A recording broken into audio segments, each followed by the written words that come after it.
Hello दोस्तों, आज फिर से एक टॉपिक नया स्टार्ट करते हैं जिसको बोलते हैं फ्लूइड होम्योस्टेसिस मैकेनिज्म। बॉडी के अंदर फ्लूइड कैसे कैसे मेंटेन होता है, क्या क्या हार्मोन्स वगैरह है और या फिर कौन से ऑर्गन है जो फ्लूइड बैलेंस करते हैं। सबसे पहले देखो, kidney kidney most common organ maintain the fluid and electrolyte balance. Fluid and electrolyte को बैलेंस करने के लिए सबसे मोस्ट कॉमन जो ऑर्गन रहेगा वो कौन सा रहेगा? किडनी रहेगी। आई बात समझ में? इसके साथ साथ में daily 180 litre plasma filter. Kidney जो होती है डेली कितना प्लाज्मा है वो फिल्टर कर लेती है? 180 लीटर। आई बात समझ में? इसके साथ साथ में बट क्या हो जाएगा? But reabsorption in the renal tubules के अंदर क्या हो जाता है? रीअब्जॉर्प्शन हो जाता है। फिल्टर होने के बाद में ग्लोमेरुलस जो कैप्सूल होता है उसके अंदर रीअब्जॉर्प्शन होने के बाद में लगभग जो बचता है रिमेनिंग जो रहता है वो लगभग रहता है 1 लीटर। ठीक है, और इसी को क्या बोलते हैं? यूरिन बोलते हैं। और ये क्या हो जाता है? बॉडी से एक्सक्रीटेड आउट हो जाता है। आई बात समझ? एग्जाम में पूछा जाता है कि रिमेन बचने के बाद में, रीअब्जॉर्प्शन के बाद में कितना बचता है, तो वो कितना रहेगा? वो रहेगा लगभग 1 लीटर के करीब। और अगर डेली प्लाज्मा की बात करें तो कितना लीटर है वो प्लाज्मा फिल्टर कर देती है किडनी? कितना कर देती है? 180 लीटर। आ गई बात समझ में? इसके बाद में अपने बात करते हैं कौन कौन से हार्मोन हैं वो क्या करते हैं, इसको कंट्रोल करते हैं। तो सबसे पहले देखो थायरोक्सिन हार्मोन। थायरोक्सिन जो हार्मोन होता है इसको T4 हार्मोन बोलते हैं। ये थायराइड ग्लैंड से बनता है। तो थायरोक्सिन क्या करता है? Increase GFR, glomerulus filtration rate को क्या कर देता है? बढ़ा देता है। क्यों? क्योंकि रीनल ब्लड फ्लो को ये बढ़ाने का काम करता है। रीनल ब्लड फ्लो को क्या कर देता है? ये बढ़ाने का काम करता है। इसीलिए इसको कौन सा हार्मोन नाम देते हैं? T4 hormone. आई बात समझ में? इसके बाद में अपने बात करते हैं आगे वाले हार्मोन का, एल्डोस्टेरोन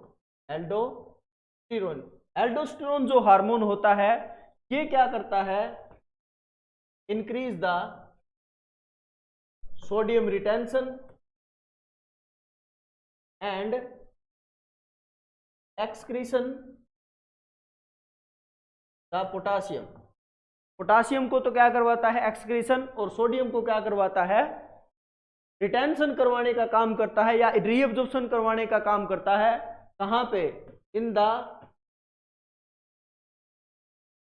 प्रोक्सिमल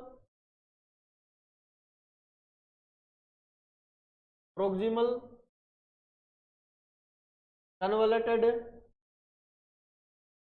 ट्यूबुल्स में। तो नेफ्रॉन के अंदर टीसीटी, डीसीटी और लूप ऑफ हेनले होता है। वहां पे क्या है? प्रोक्सिमल कन्वॉल्यूटेड ट्यूबुल्स होता है। वहां पे ये एल्डोस्टेरोन काम करता है। एल्डोस्टेरोन एड्रिनल ग्लैंड के कोर्टेक्स पार्ट से बनता है। सही बात समझो। इसके बाद में आगे बात करते हैं एडीएच की। एडीएच की फुल फॉर्म होती है एंटी डायूरेटिक हार्मोन।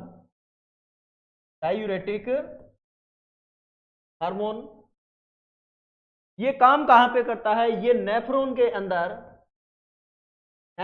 अंदर एक जगह होती है जिसका नाम है कलेक्टिंग डक्ट। क्या बोलते हैं इसको? कलेक्टिंग डक्ट बोला जाता है। कलेक्टिंग डक्ट पे क्या करेगा? रीअब्जॉर्प्शन ऑफ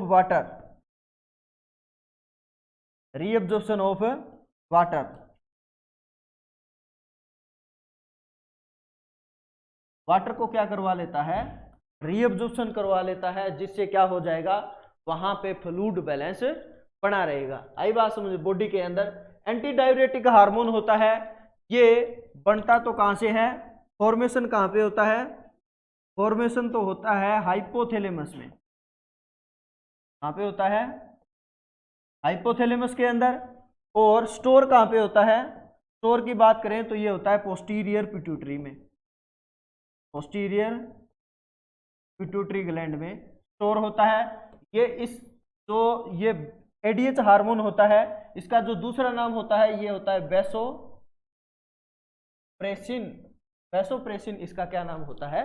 दूसरा नाम होता है। आगे बात समझ में। इसके बाद में अपने बात करते हैं आगे फ्लूइड इम्बैलेंस की। फ्लूइड इम्बैलेंस की। फ्लूइड इम्बैलेंस होता है तो कौन सा होता है और कैसे हो जाता है? देखो फ्लूइड बैलेंस की, इम्बैलेंस की definition. Imbalance in the regulation of body fluid. Body fluid क्या हो जाए? इम्बैलेंस, रेगुलेशन में होने में क्या हो जाए? इम्बैलेंस, गड़बड़ा जाए तो उसको क्या बोलते हैं? फ्लूइड इम्बैलेंस बोला जाता है। इसके अंदर सबसे पहले बात करेंगे डिहाइड्रेशन के बारे में। डिहाइड्रेशन होता है तो डिक्रीज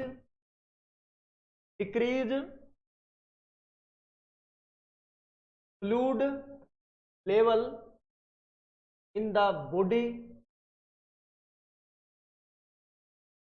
फ्लूइड लेवल का बॉडी के अंदर क्या हो जाना? डिक्रीज हो जाना। मोस्टली कौन सा होगा? सबसे ज्यादा अगर बात करें तो कौन सा होता है? Extra cellular fluid. जो डिहाइड्रेशन की बात करें तो एक्स्ट्रा सेलुलर फ्लूइड सबसे ज्यादा क्या होता है?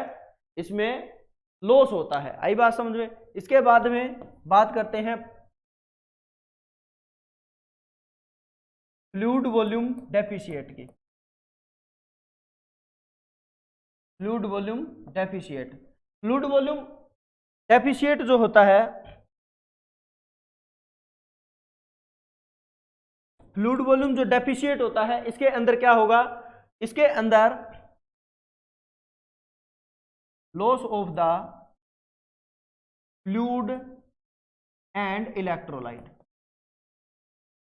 इलेक्ट्रोलाइट और फ्लूइड दोनों ही एक साथ में लॉस हो जाए तो उसको क्या बोलते हैं? फ्लूइड वॉल्यूम डेफिशिएट बोला जाता है। आई बात समझ में।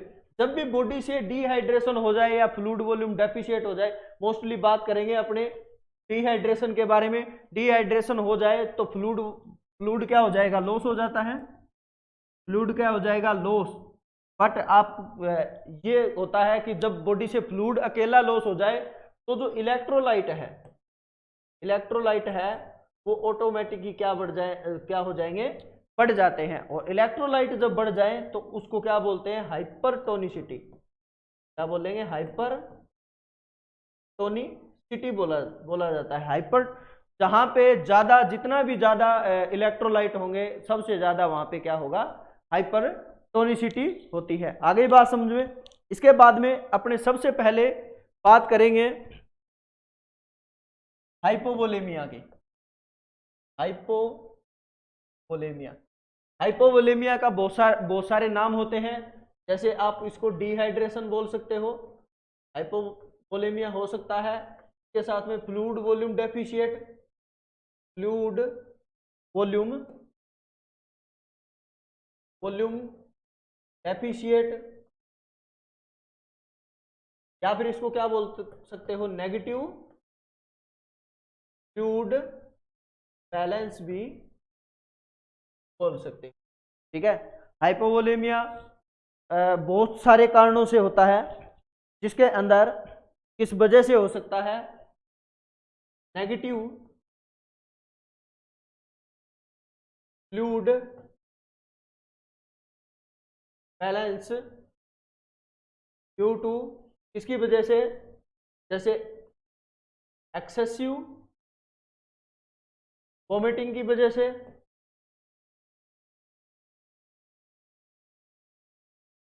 एक्सेसिव वोमिटिंग की वजह से,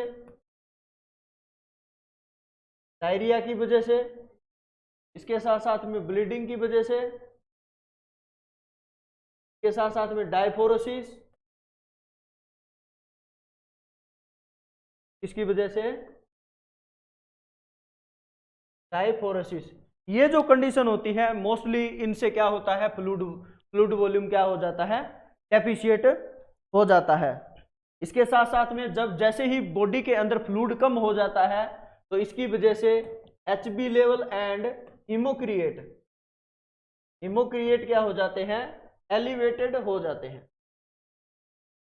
एलिवेटेड का मीनिंग होता है बढ़ जाना, ठीक है। जैसे ही बॉडी में फ्लूइड कम होते हैं तो क्या हो जाता है, एचबी हीमोग्लोबिन ज्यादा हो जाएगा।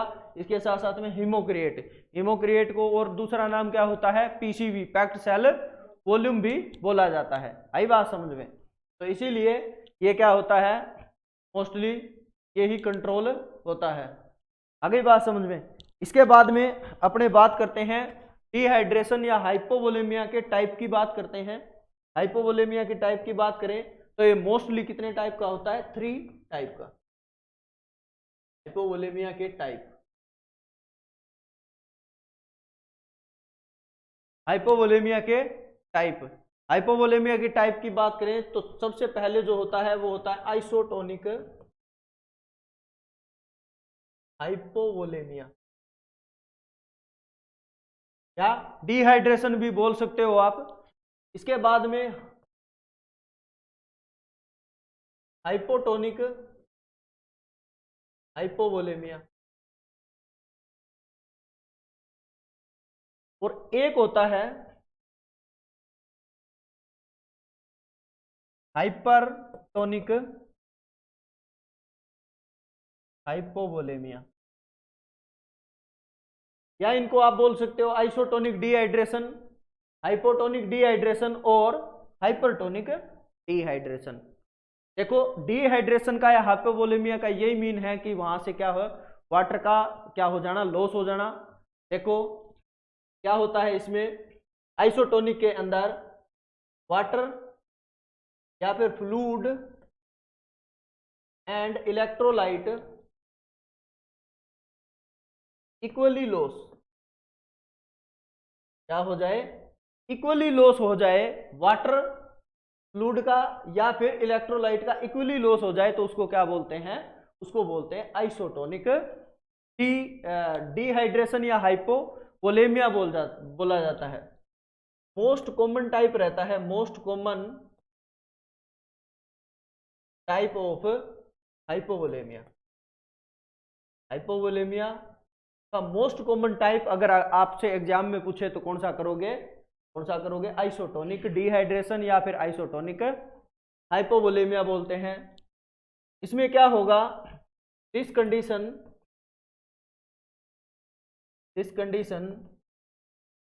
that produce decrease tissue perfusion।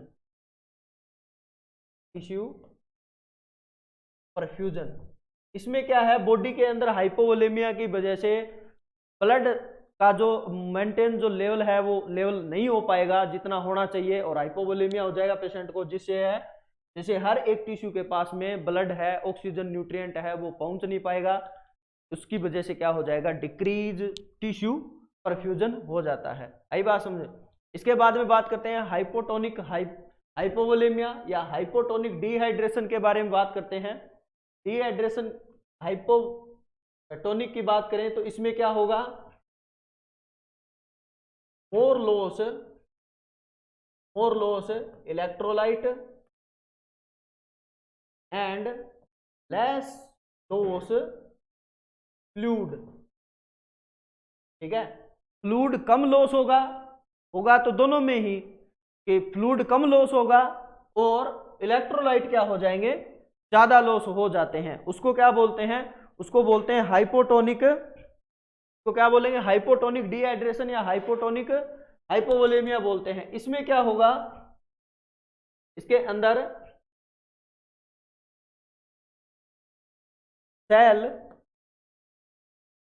Cell swell out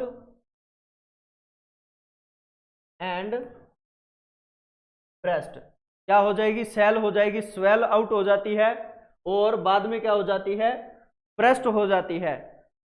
क्यों, due to fluid shift ECF to cell. ECF to cell का मीनिंग होता है कि ब्लड से किसमें चला जाएगा, फ्लूइड सेल के अंदर चला जाएगा। ECF से सेल के अंदर जब फ्लूइड जाएगा, क्यों?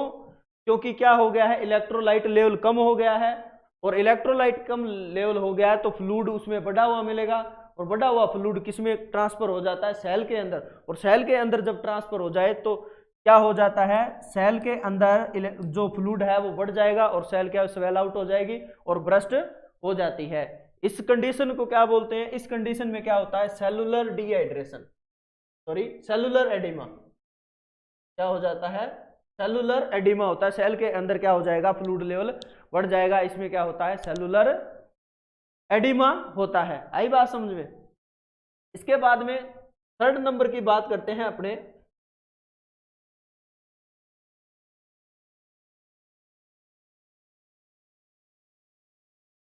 Hypertonic hypovolaemia. हाइपरटोनिक हाइपोवोलेमिया की बात करते हैं तो हाइपरटोनिक हाइपोवोलेमिया के अंदर क्या होगा, मोर लॉस वाटर या फिर fluid than less loss electrolyte. Electrolyte क्या होंगे, कम लॉस होंगे, और फ्लूइड क्या हो जाएगा, ज्यादा लॉस हो जाता है। Fluid shift ICF to ECF। Fluid shift कहां से हो जाएगा, फ्लूइड सेल टू ब्लड के अंदर या ब्लड वेसल्स के अंदर क्या हो जाएगा, फ्लूइड है वो ट्रांसफर हो जाता है, उसकी वजह से क्या होगा, सेल क्या हो जाएगी, श्रिंकेज। दैट सेल श्रिंकेज, ठीक है, श्रिंकेज हो जाएगी, और क्या हो जाएगा, सेल साइज क्या हो जाएगा, डिक्रीज हो जाता है। इसको बोलते हैं क्या बोलेंगे, इसको बोलते हैं हाइपरटोनिक हाइपोवोलेमिया बोलते हैं। आई बात समझ में? यहां तक जो रहेगा ये है अपना हाइपोवोलेमिया। आगे अपने नेक्स्ट क्लास में दूसरे में बात करेंगे। आज के लिए बस इतना।